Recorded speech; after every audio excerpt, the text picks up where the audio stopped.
Brother வணக்கம். இது வந்து நான் கேழ்வரகு நடவு பண்ணுறக்கா.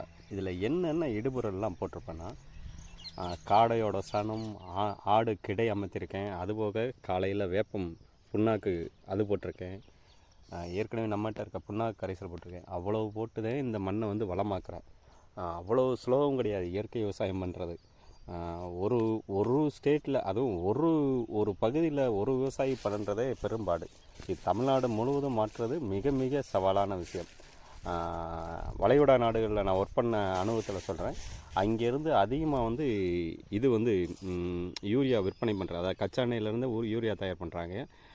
யூரியாவும் பயோன்னு சொல்கிற ஒரு சில உரங்களும் அதிலேருந்து தயார் பண்ணி தான் வெளியே வந்து விற்பனை பண்ணுறாங்க.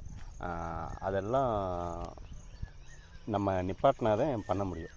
நான் அரசியல் சார்ந்து பேசவே இல்லை. மண்ணை வளமாக்குறதே பெரும்பாடு. இதில் போடுற உரம், இதை காசு எல்லாத்துலேயுமே விலையில் தான் ஏற்றுவேன். விலையில் ஏற்றுனேன்னா மக்கள் வந்து விலையை எங்கே இடத்துல விலை குறைவாக இருக்கோ அங்கே தான் தேடி பார்த்து வாங்குவாங்க. அந்த மாதிரி சமூகம் இருக்கும்போது வாய்ப்பு ரொம்ப கம்மி. மக்கள் மாறவே மாட்டாங்க. இதெல்லாம் அதாவது இது வந்து என்ன புண்ணாக்கு,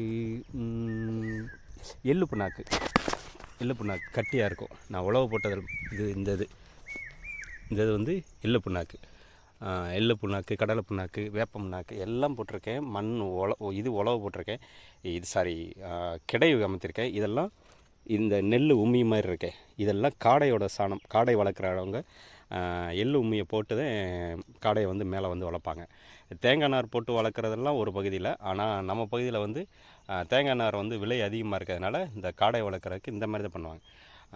அதனால் இயற்கை விவசாயம் மாறுறதுக்கு வந்து வாய்ப்பு வந்து விரல் விட்டு என்ற மாதிரி தான் இருக்கும்.